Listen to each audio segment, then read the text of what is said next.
Le pedimos al Señor que nos guíe en este tiempo especial a través de su palabra y rogamos a Dios que junto a usted nos internemos en la palabra y podamos ver el corazón de Dios.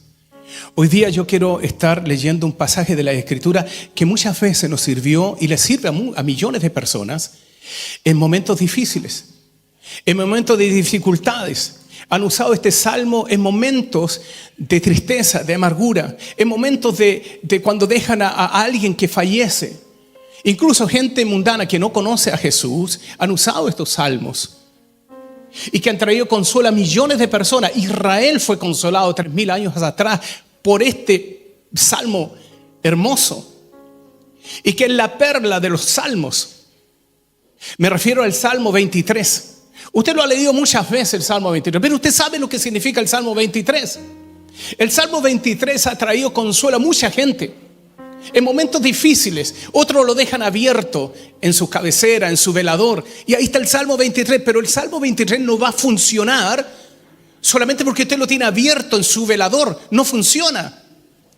¿Cómo funciona la palabra de Dios? Funciona cuando yo la creo, yo la proclamo y yo la vivo. Entonces el consuelo va a venir a mi vida cuando yo entiendo qué significa el Salmo. Y lo vamos a leer juntos, ¿le parece? Póngase de pie y de ahí lo vamos a desglosar. Vamos a comer el pan de esta mañana. Leamos juntos el Salmo 23. Jehová es mi pastor. Vamos, repita juntos en voz alta. Jehová es mi pastor, nada me faltará. En lugares de delicados pastos me hará descansar. Juntos a aguas de reposo me pastoreará. Confortará mi alma. Me guiará por senda de justicia por amor de su nombre. Aunque ande en valle de sombra de muerte, no temeré mal alguno, porque tú estarás conmigo.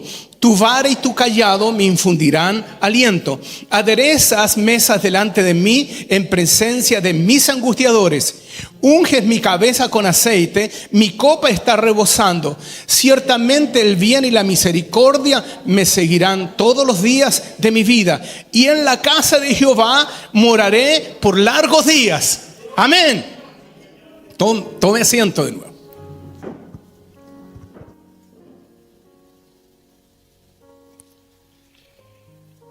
¿Cuál es la imagen que tenía David?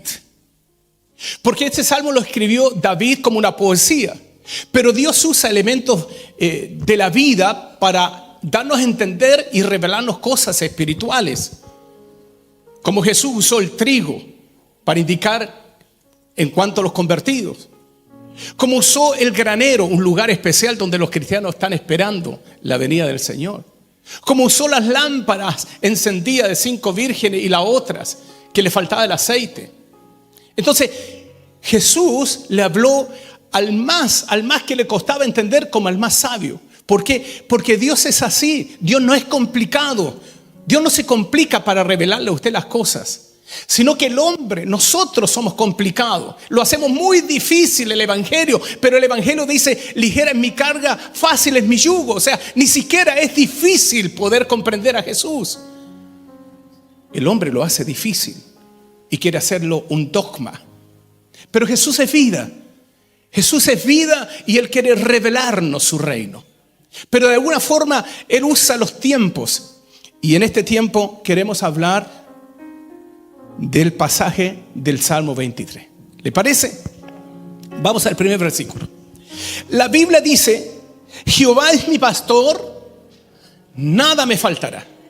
Cuando usted toma este salmo y dice Jehová es mi pastor, usted está diciendo Dios es mi dueño. No hay otra cosa. Usted no puede llamar a Dios Señor si no es por el Espíritu. Por lo tanto, para que usted, Jehová sea, o el Señor sea su pastor, usted tiene que pertenecer al redil donde están las ovejas. Porque el pastor pastorea ovejas. Por lo tanto, la Biblia entiende que nosotros, para llamarle a Jesús pastor, yo tengo que pertenecer a su reino. ¿Estamos claros? Entonces, David, como era pastor de oveja, era un oficio que se le entregaba a los más pequeños de la familia como algo medio despreciado. Usted se imagina, Isaí tenía varios hijos y David era el menor de todos. Así que, ¿qué es lo que era David?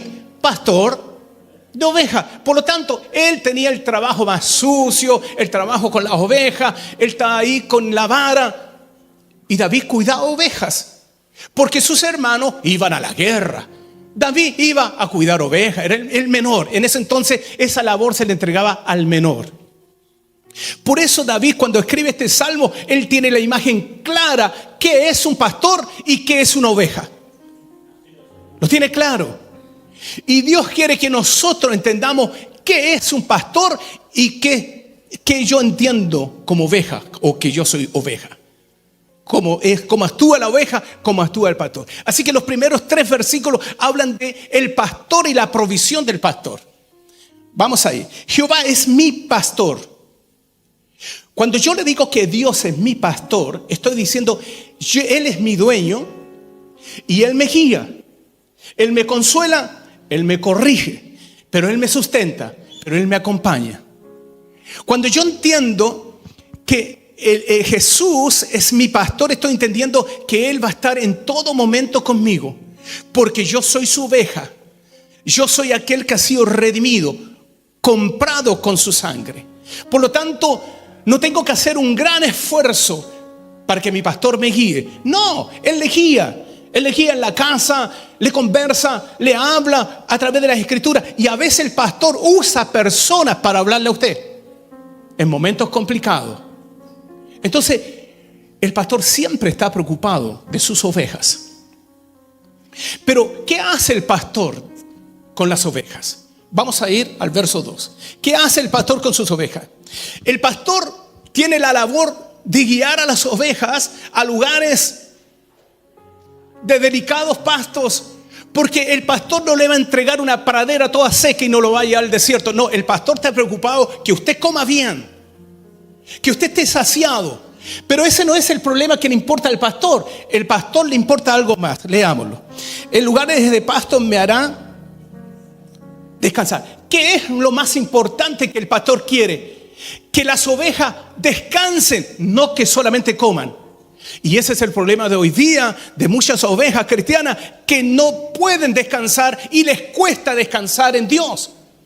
Por eso están preocupados bajo un ritmo que se cansan. Y a veces las ovejas se desaniman.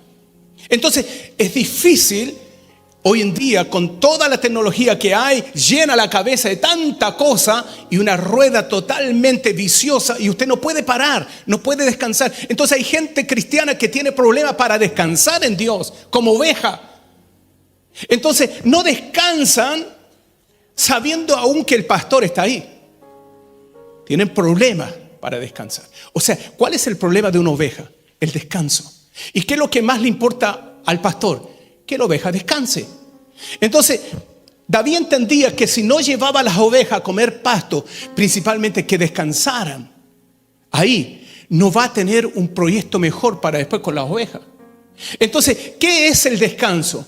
En ese descanso le dan a usted pasto para comer, para que descanse, porque en el descanso hay nuevos propósitos de Dios. Usted puede escuchar mejor la voz de Dios cuando está descansado, porque con tanta cosa de este mundo algunos no alcanzan a escuchar la voz de Dios. Entonces Dios quiere que descanse para entregarle proyectos para su vida, proyectos para sus hijos, proyectos para su familia, proyectos para su matrimonio o para corregirle. Entonces mucha gente no alcanza a escuchar la voz de Dios porque no descansan. No hay descanso en las ovejas de hoy. Y no me refiero a un descanso que usted no, que trabaja, sí, pero el descanso es otro. Está un descanso espiritual. Significa yo estoy en conexión con el pastor. La Escritura dice bien claro, no puede haber propósitos si usted primero no descansa. Por eso Dios le dio descanso a su pueblo, 6 días trabajará y el último descansarás. Por eso que habló del día de reposo. Y no me refiero solamente al sábado, me refiero a que usted debe escoger un día para descansar. Pero hay un día especial dentro de nuestro espíritu, el descanso constante. Es aquel que usted, aunque trabaja, pero usted tiene comunión con Dios y usted está descansado. no está nervioso, no está agresivo, no está desorientado. No, el descanso es el descanso del alma. Hay mucha gente que está afligido. Hay mucha gente que tiene problemas para pensar en el día de mañana y eso que no le pertenece. Tienen problemas, ¿cómo voy a pagar esta deuda? Y se empiezan a poner nerviosos. ¿Cómo yo voy a pasar esta enfermedad? Algunas personas caen incluso en depresión, siendo cristianos, porque no descansan en Dios. Otros se desesperan porque no pueden lograr comprar lo que quieren. Y el círculo funciona y finalmente cuando llegamos al pastor estamos agotados, mal alimentados y no descansamos. Así que lo primero que el pastor hace para llegar a entender, el pastor a usted le lleva a un lugar especial donde él lo alimenta. Le da buen pasto. Y principalmente a usted lo lleva a un lugar ahí, ¿cómo dice? A lugares delicados, donde usted tiene que descansar. Y cuando el cristiano descansa, entonces podrá escuchar la voz del pastor. Podrá escuchar el deseo del pastor. Podrá saber el propósito del pastor para su vida. Entonces, estos versículos, cuando uno lo empieza a entender que es un pastor, entendería usted que gracias a la voz de Dios, Él nos va a guiar. Porque Jesús dice, mis ovejas oyen mi voz y me siguen. ¿Se da cuenta? Pero muchos, porque no tienen descanso, no pueden escuchar la voz de Dios, tampoco siguen al maestro. Y se empiezan a turbar en la vida y en el caminar. ¿Y qué le dice Jesús a sus discípulos, en especial a Tomás y a Felipe? Le dice en el capítulo 14 del Evangelio de Juan, dice, hijito, no te turbes. Creed en mí, creed también en mi Padre. No se turbe vuestro corazón. ¿Y qué le dice? No tengas miedo, porque yo y el Padre uno somos. Y ustedes son uno conmigo. ¿Se da cuenta? O sea, cuando uno tiene esa visión del pastor, yo puedo entender que él y yo somos uno. Yo y el Señor somos uno. Por lo tanto, no se turbe vuestro corazón ni tengáis miedo. Entonces, la verdadera relación con Dios parte cuando yo entiendo quién es Jesús para mí. ¿Cómo es Jesús? No es Jesús que yo solamente canto, oro. No, usted tiene que entender que Jesús le pastorea, que le guía, que le alimenta, que le sustenta y que le guía a lugares mejores. Y a veces nos ponemos medio chúcaros con el Señor y queremos hacer nuestra propia voluntad. Y no descansamos. Y como empezamos a hacer nuestra propia voluntad, nos corrimos un poquito siguiendo otros intereses. Mire, yo tuve ovejas, tuve 30 ovejas. Y llegué a entender que las ovejas a veces son torpes. Porque cuando yo iba a buscar las ovejas, sabiendo que yo era el dueño de las ovejas, de repente alguna se asustaba y corría una para allá. Todas corrían para allá. Allá cuando yo iba a buscarla para encerrarla, se asustaba otra. Todas iban para el otro lado. Entonces al final usted entiende que el miedo asusta a las ovejas y se desordenan. Eso le pasa a muchos cristianos. Se asustan de la vida que hay que enfrentar, de los problemas que hay que lidiar cada día, de las enfermedades, y se asustan. Y ya no vienen al pastor, se alejan del pastor, y en vez de orar al pastor, empiezan a criticar al pastor. ¿Por qué me pasó esto? ¿Para qué? Entonces, si yo entiendo la visión de un pastor, de esta metáfora del pastor, yo voy a comprender que él está preocupado de mí a pesar que yo no lo veo. Usted no ve a Jesús, pero él está preocupado aun cuando usted no se da cuenta que está al lado suyo. Usted no se da cuenta que le ha salvado de situaciones difíciles. Y usted dice, ¿coincidencia? No, le salvó de morir, le salvó de accidente, le salvó de enfermedades, de muerte, le salvó. El pastor siempre está ahí porque le ama. Él ama a sus ovejas. Entonces, ¿qué hace el pastor? Versículo 3.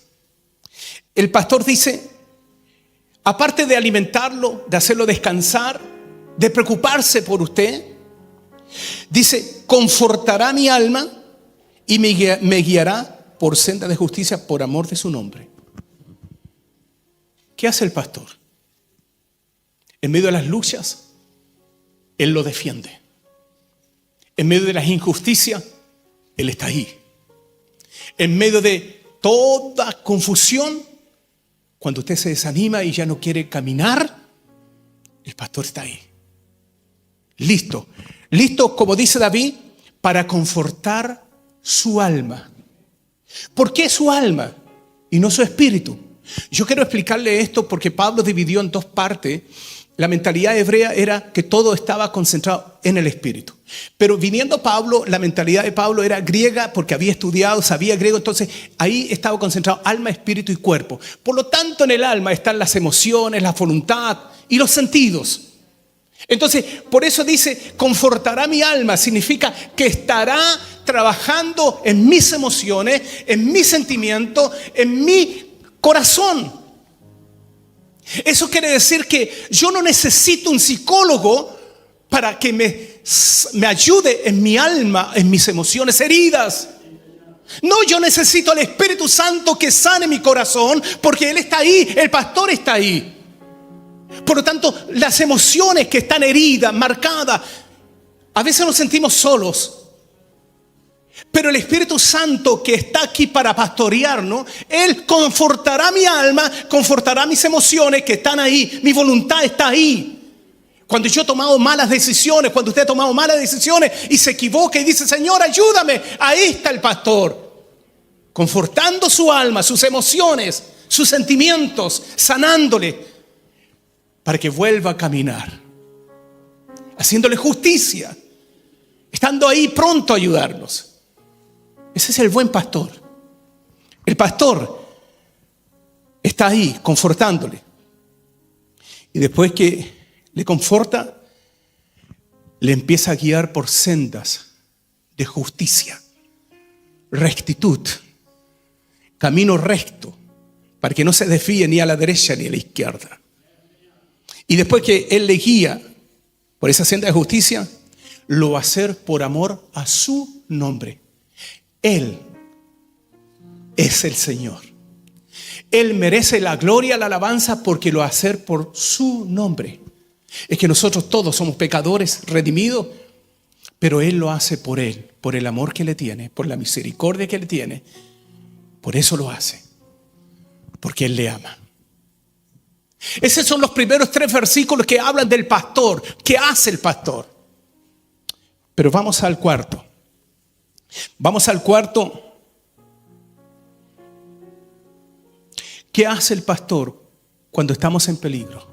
La Biblia dice, aunque ande en valle de sombra y de muerte, no temeré mal alguno, porque tú estarás conmigo. Mire, yo quiero decir, el valle de muerte, de sombra y de muerte, es lo último, es el fin.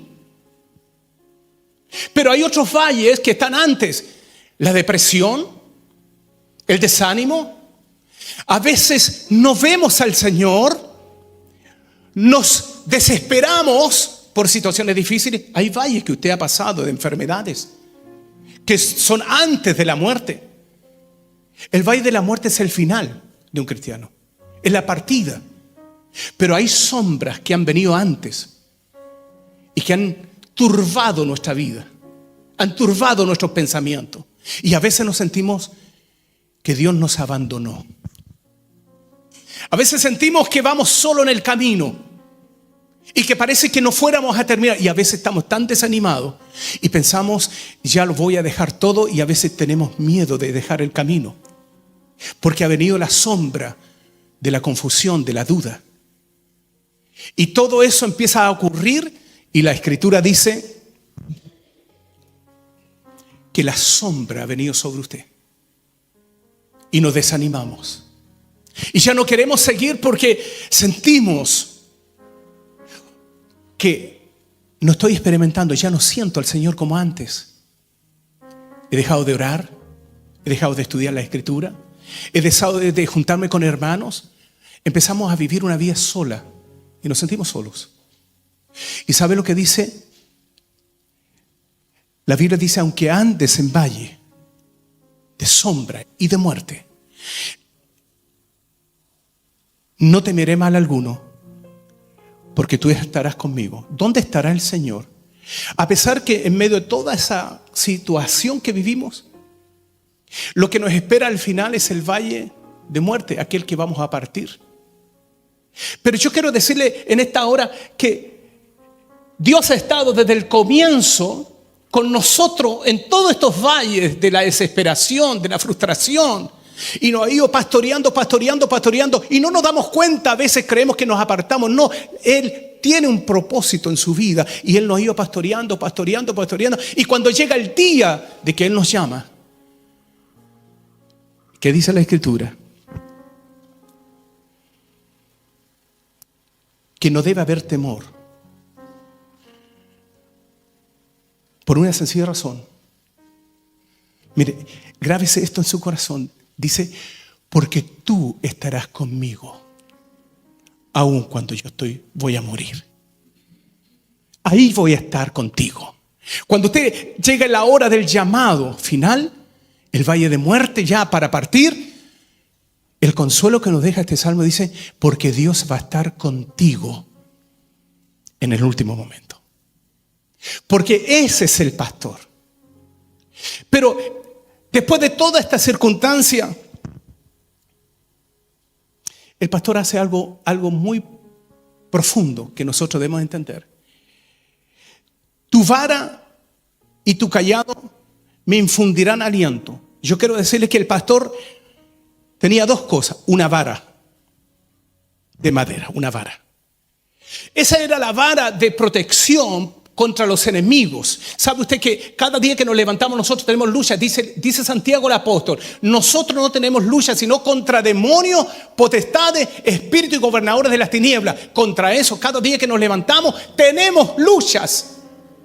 Pero el pastor tiene una vara que es la vara que lucha contra estos leones, porque Pedro dice que el león rugiente anda buscando a quien devorar. ¿Quién es el león? El diablo. Entonces el pastor tiene esa vara para protegernos, para golpearnos. Mire, David tenía una vara que dice, yo me levanté contra el oso y contra el león. Y luché para que no se coman las ovejas. David sabía y entendía que es un pastor. Y él sabía que defendía sus ovejas hasta el final con esa vara. Esa era la vara que golpeaba a este tipo de animales. Demonios, espíritus. Esa vara nos defiende, le defiende a usted. La vara de justicia, esa de Dios, que defiende su vida, defiende su familia, defiende sus hijos, cuando usted es fiel con Él y obedece a Él y se deja pastorear. Pero había otra vara, era su cayado. El cayado tenía una forma media curva. El cayado era como la protección que tenemos cuando nos apartamos. Los corderos cuando se apartan, David decía, lo tomaba y lo sacaba, lo enganchaba y lo traía al redil. Era la vara de protección, era la de bendición. Con esa vara a usted lo atraen siempre con cuerdas de amor. Cuando usted se aparta del evangelio dice, no sirvo más, no voy más a la iglesia. No es que usted no vaya más a la iglesia, si el asunto usted no tiene el compromiso con la iglesia. Usted tiene el compromiso primero con Jesús. Usted se convirtió a Jesús. Usted camina con Jesús y se congrega con sus hermanos aquí. ¿Entiende? Por lo tanto, usted no es que no venga más a la iglesia. Usted no puede decirle a Jesús, bueno, usted puede decirle a Jesús, no camino más contigo. Pero los costos van a ser altos. Entonces mejor no se aparte nunca de Jesús, porque usted deja de ser pastoreado. Porque el ser pastor es para las ovejas. Y si usted se sale del redil y dice, no quiero caminar más con Jesús, usted se salió de la cobertura, de esa protección del pastor. Mire, en la sombra de Dios El Salmo 91 dice, el que habita, ¿cómo? Al abrigo del Altísimo morará bajo la sombra del Omnipotente. Cuando usted se aparta de la protección del pastor, de esa sombra que lo envuelve, y usted dice, no camino más con Dios, entonces usted se aparta de toda la protección que tendría de parte de Dios contra todas estas cosas que no ve. ¿Y qué no ve usted? Demonios, espíritus, no tienen cuerpo. Son sin cuerpo. Y estos demonios que rodean el mundo celestial, el mundo que busca lugares secos por donde andar, esos demonios, el único que los puede expulsar, que no se acerque a usted y lo protege, es el pastor, Jesús. Entonces mucha gente no sabe, porque no entiende que estar lejos de Dios es estar en las tinieblas, donde todos estos demonios actúan para matarlo. Porque lo único que quiere el diablo es matarlo. Le explico al tiro Juan 10:10. Dice, el ladrón no ha venido a hurtar, sino a hurtar, robar y destruir, matar. Entonces, ¿qué hace el pastor? Protege la vida para que no lo maten. Entonces la gente se aparta de Dios pensando que le hace un daño a la iglesia. No, usted no le hace un daño a nosotros. Usted se hace un daño a sí mismo, a sí misma. Porque te deja el pastor de pastores. Y también deja la orden de Dios. No dejen de congregarse como algunos tienen por costumbre. O sea, es una orden estar juntos. Porque somos un rebaño, somos el rebaño de Dios. Por eso que la gente que anda sin iglesia son expuestos a ataques demoníacos, a una destrucción total. Porque la orden de Jesús fue, y Él ha puesto a Satanás bajo los pies ¿de quién? De la iglesia. Pero si una oveja se aparta porque quiere vivir de acuerdo a lo que él piensa y se va, ¿tendrá protección? La Biblia dice que nosotros tenemos protección cuando estamos al alero del pastor. O sea, quiere decir que nosotros tenemos protección cuando estamos congregados, juntos y en armonía, porque Dios dice que ahí enviará bendición y vida eterna. O sea, al estar con el pastor y al estar con la iglesia, nosotros estamos cubiertos por el Señor. Porque el Señor es la cabeza de la iglesia y usted es su cuerpo. Entonces, la protección del pastor está sobre aquellos que se dejan pastorear. Por eso toda gente rebelde, no, yo no necesito un pastor, yo no necesito la iglesia, total yo leo la Biblia y oro en mi casa, sí, pero usted está fuera del orden de Dios. Fuera del orden, muy lejos del orden de Dios. ¿Sabe por qué? Porque el estar lejos de la iglesia es desobediencia al Señor. Porque ya no tiene cobertura. La iglesia es su cobertura. El pastor, nosotros somos su cobertura. Y Cristo es mi cabeza. Eso quiere decir que ninguna persona debería, siendo cristiano, debería estar sin iglesia. Todos deberíamos tener una iglesia donde congregarnos. Porque dice que allí Dios puso a Satanás bajo los pies suyos, de nosotros, de la iglesia. Entonces el diablo no tiene autoridad sobre la iglesia porque Satanás está abajo. Pero si usted se sale de esta cobertura del pastor, de su callado, de su vara, que a veces nos corrige y a veces nos duele, y usted se aparta, queda solo. ¿Y quién ora por usted? ¿Quién está con usted en los momentos difíciles? Usted se va a las tinieblas y desobedece a Dios y usted se empieza a secar espiritualmente. La orden es: no dejen de congregarse. O sea, un rebaño. ¿Entiende? Un rebaño. Si una oveja la saco del rebaño, la dejo fuera del rebaño, de protección, de ese corral, y anda la oveja sola, ¿qué cree usted que le va a pasar en el monte? Se la va a comer el león. ¿Por qué? Porque es una presa fácil. Es una presa a merced del lobo.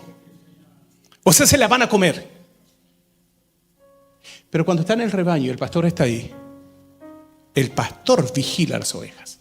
Y esa sola, nadie la vigila. ¿Y qué hace la oveja? Va para donde quiere y come lo que quiere. Y ellos buscan su pasto y no alimentan. ¿Por qué? Porque no tiene un pastor que le guía a pasto seco. o sea, pastos verdes, y tampoco tiene el reposo en el descanso. ¿Está entendiendo lo que David comprende y lo que nosotros tenemos que comprender? Entonces, ¿qué dice? Cuando usted se enreda por ahí, cuando le fallamos al Señor, cuando usted no quiere hacer las cosas que Dios le mandó y ya está enojado, ya se enojó con Dios. Pues mucha gente se enoja con Dios. Dios me perdone si me enojo con Él es santo. Pero hay algunos que yo he sentido que están enojados con Dios. ¿Por qué me pasó esto a mí? ¿Por qué me va así? ¿Por qué aquí? Y hay algunos que dicen que Dios tiene que pedirle perdón a ellos porque Dios le hirió a ellos. Esa es la peor aberración que yo he escuchado. Y le he tenido que escuchar. Y le he tenido que decir a esa gente, está equivocado, Dios es santo. Y yo soy carne. Nosotros debemos tener cuidado. Porque el pastor siempre nos quiere bendecir. Por eso que está su vara y su callado, porque hay un propósito de estos dos elementos, vara y callado. ¿Sabe lo que es? Porque eso te infundirá aliento. El aliento es cuando usted, ahora tengo ganas, ahora sí que aliento para seguir adelante. O sea, el pastor está preocupado que usted no se detenga, sino que usted siga adelante a la meta. Pablo dijo bien claro, prosigo a la meta.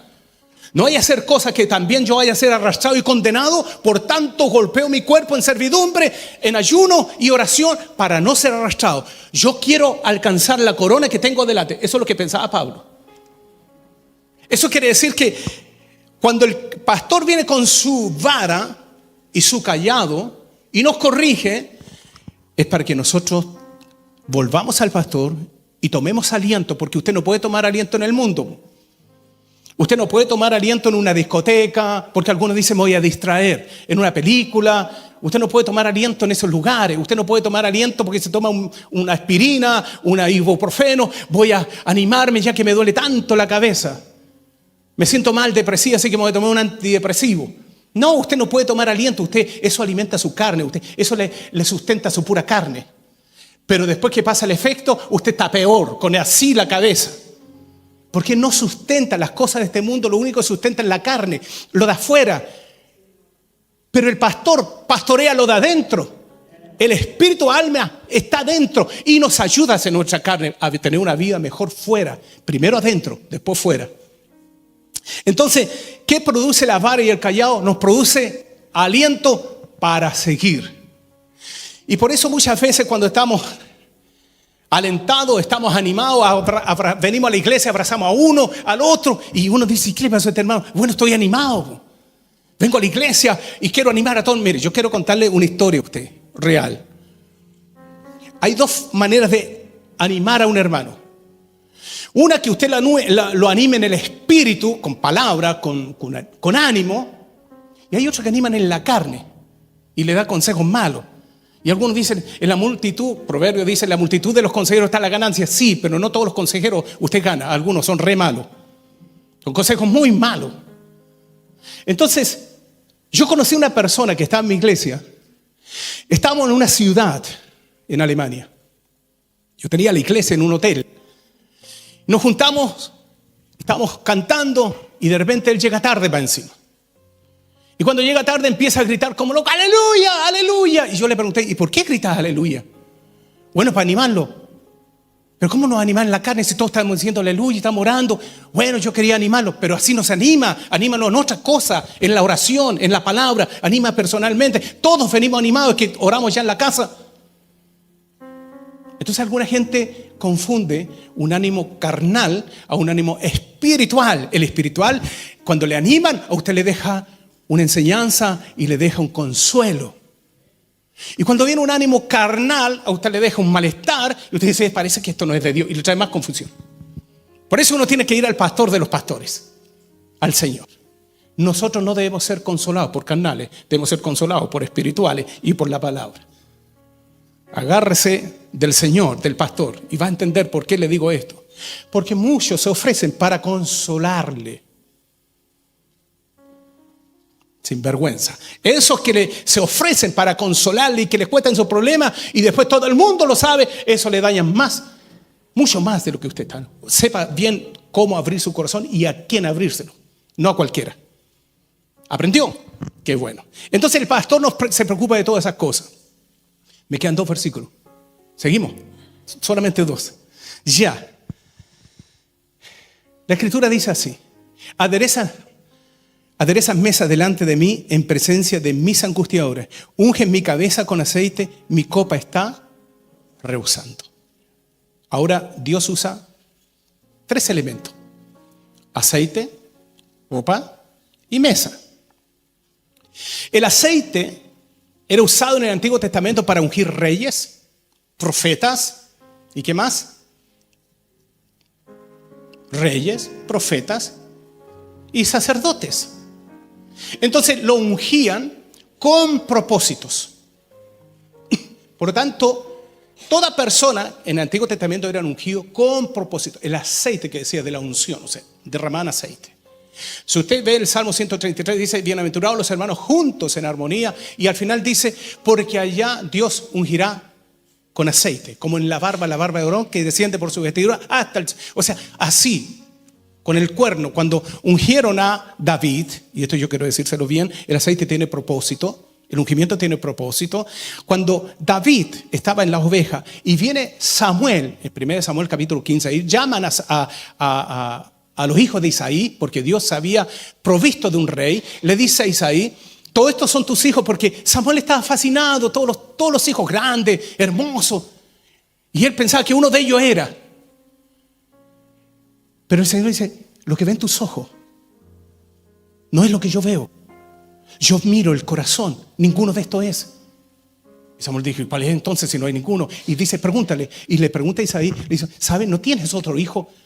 Sí, el que está en el campo cuidando ovejas. O sea, ese. Pero es pequeño. Y Samuel le dijo: tráelo. Entonces cuando vino David, hediondo oveja, porque el pastor está metido con las ovejas, dejó su vara, dejó su cosa, y vino David a la presencia de Samuel. Y cuando lo ve Samuel, Dios le dice: ese, úngelo como rey. Pero David era joven. Por eso le digo, ungimiento tiene propósito. Y llegó, le puso el aceite y lo ungió como rey, aun cuando todavía no iba a ser rey, porque Saúl era rey, le faltaban varios años. Pero el propósito ya estaba. El aceite es para ungir en un momento especial, así que en eso ungía. La copa es la bendición de Dios. La mesa es lo que Dios pone para que nosotros seamos confortados. Entonces, unge mi cabeza con aceite, mi copa está rebosando. ¿Hay propósito en la vida suya? ¿Usted se ha preguntado por qué usted está aquí? ¿Usted alguna vez se ha levantado en su pieza y de repente, como esos días nublados que vienen y le hacen pensar, se pone medio filósofo, medio pensativo, y ¿por qué yo estoy aquí en la tierra? ¿Qué estoy haciendo? ¿Por qué soy cristiano? ¿Para qué? Señor, ¿por qué yo estoy en la iglesia? Voy, vengo. ¿Qué es lo que tienes para mí? ¿Usted le ha preguntado alguna vez al Señor: ¿por qué estoy calentando una banca? ¿Por qué estoy sentado ahí en la banca todos los domingos? ¿Tiene algún propósito para mí? Cuando vienen esos pensamientos, usted tiene que preguntarle a Dios: ¿cuál es mi propósito aquí en la tierra? ¿Por qué estoy aquí? ¿Por qué me casé con este? ¿O por qué me casé con ella? ¿Qué es lo que quiere? ¿Por qué me diste 3 hijos? ¿Por qué me diste 2? ¿Por qué me diste 1? ¿Por qué no me diste ninguno? ¿Qué es el propósito? El propósito tiene un final especial. Un final que Dios prepara a aquellos que le buscan con propósito. O sea, usted aquí no está para calentar una banca. Yo quiero decírselo esta mañana. Usted no está para ser un cristiano de domingo, de gala, un bucine o un business class, solamente el domingo. Usted no está aquí en la tierra como para decir: conocí a Jesús y voy en un camino tan hermoso, cómodo. No. Usted le ha preguntado a Dios: ¿qué es el propósito para su vida, para su familia? ¿Por qué Dios le llamó? ¿Acaso Dios tiene un propósito en mi vida? ¿Por qué usted ha tenido que vivir situaciones difíciles y aún así permanece? ¿Por qué el por qué. Un día me levanté y le dije, Señor, ¿y para qué estoy yo en la iglesia? No me gusta calentar banca. Me había convertido recién en el año 86, agosto del 86, tenía 26 años, estaba en la banca ahí. Y después me iba a trabajar, y yo era inspector en control de legalía. Volvía, y iba, y un día me empecé a aburrir. Yo quiero ser bien honesto, me empecé a aburrir en la iglesia. ¿Por qué me empecé a aburrir en la iglesia? Porque yo no sabía mi propósito. Busqué, ayuné, y estudié la Biblia, me comí la Biblia y busqué, y cada día pensaba, ¿por qué estoy en la iglesia? ¿Por qué tengo que ir solamente los domingos? ¿Acaso el reino de Dios funciona solamente el domingo? Y vino la revelación, y Dios un día me habló. Mientras la gente se muere en el mundo, tú estás trabajando para ti y vas a la iglesia los domingos. Y le dije, Señor, ¿cuál es mi propósito? Tengo 26 años, estoy soltero. ¿Cuál es mi propósito? Y Dios me dijo, yo te llamo hoy para que prediques mi evangelio en todo el mundo. Y yo te voy a ungir como pastor. Yo te llamo hoy porque ya te cansaste. Y yo le dije, Señor, yo no quiero calentar bancas. Pero ¿cuál es mi ministerio? No era pastor, pero me dijo que iba a ser pastor. ¿Sabe lo que hice? Yo busqué mi propósito. Bueno, como no puedo predicar en el púlpito, no puedo hacer nada pastoral. El mundo tiene un púlpito grande. Agarré mi Biblia, me fui al bosque, empecé a predicarle a los bosques, a los árboles. Y les predicaba a los árboles, así mismo me imaginaba a los hombres. Después bajé del cerro, ayunaba y me fui a predicar a las plazas. Me gritaron de todo. No importa, yo quería mi propósito. Me dijeron que era pastor, así que iba a ser pastor. Y prediqué en las calles, en las poblaciones, y empecé a predicar más business class en los paseos peatonales. Ahí ya estaba, había subido nivel. Ahí era mi púlpito. Y ¿sabe usted? Viví una experiencia que nunca yo viví dentro del templo. ¿Por qué? Porque el templo nos predicamos, nosotros nos formamos, pero afuera yo conocí gente con tanto dolor, con tanta necesidad, y pude ser un predicador al mundo. Y vi gente convertida y oré por gente necesitada. Y así empezó mi ministerio, hasta que un día me dijo el Señor, ahora vas a ser pastor. Y ahí me levantó. ¿Pero era solamente mi propósito ahí? No. Después me dijo, ahora te voy a casar. Mire, yo no me casé, el Señor me casó. Me casó con ella, me casó. Así de simple, porque el Señor me dijo, si no te casas con ella, así termina. Entonces no quise terminar como Dios me mostró, así que me casé. ¿Y eso era todo? No. El Señor me dijo más, propósitos. Lo busqué, oré. Y me dijo, ahora te voy a enviar a las naciones y vas a predicar en todo el mundo y vas a declarar mi mensaje. Y yo dije, Señor, no salió nunca. Tampoco me interesa mucho. No, vas a predicar. Porque, mire, yo quiero decirle, lo que estoy predicando es verdad. Él es mi pastor, así que Él me dijo. Y Dios me llevó por varios países. Y me llevó a varios lugares. Y me enfrenté a varias gente inteligente. Gente muy inteligente. Y prediqué. Y Dios estuvo conmigo. ¿Sabe por qué? Porque Dios es un Dios de propósitos. Le hace descansar y después le escucha a usted la voz de Él. Propósito. Usted no se quede como está. Usted pregúntele a Dios dónde lo quiera usted como persona, como cristiana, qué es el propósito para su vida. No se quede nunca calentando una banca. Sea usted activo para predicar. Es importante estar en la iglesia para fortalecerse, pero lo más importante es encontrar el propósito y la identidad en Cristo Jesús. Yo sé quién soy.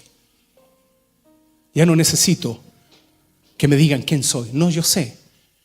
Y yo quiero decirle, es más, aun si yo no pastoreara esta iglesia, siempre voy a ser pastor. Aunque yo no esté aquí y vaya a otro lugar, siempre voy a ser un pastor. Porque el pastor no nace aquí en una iglesia, el pastor nace del corazón del propósito de Dios. Así que siempre vamos a ser pastores. Y el día que yo ya llegue al valle de muerte final, Dios estará conmigo. ¿Comprende? Él estará con nosotros. Porque le he servido.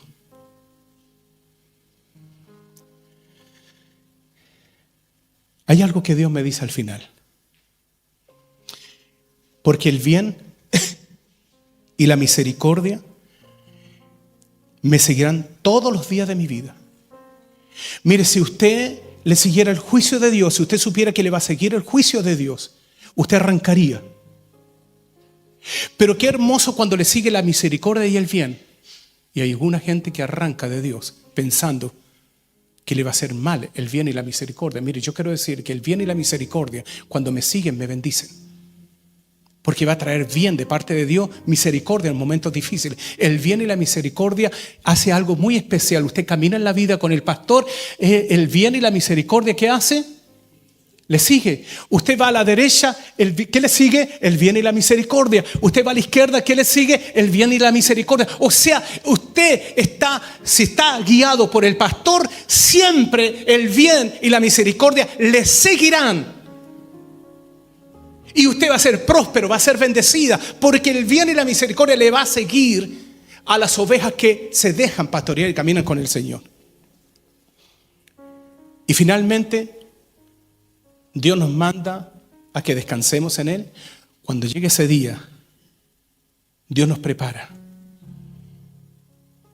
Y dice así: y en la casa de Jehová moraré por largos días. En ese día, cuando le llamen a su presencia, entonces usted va a poder decir: lo que tuve que hacer, eso hice. Siervo infiel soy, lo que tuve que hacer. Y entonces el Señor le va a decir: entra en el reposo, entra en mi descanso, entra porque te estoy esperando, he preparado casa para ti, porque aquí morarás por largos días.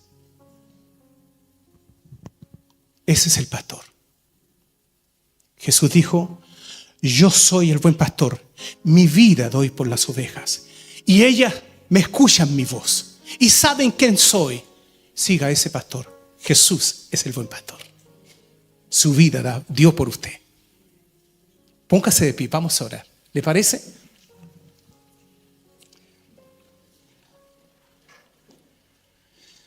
Aleluya.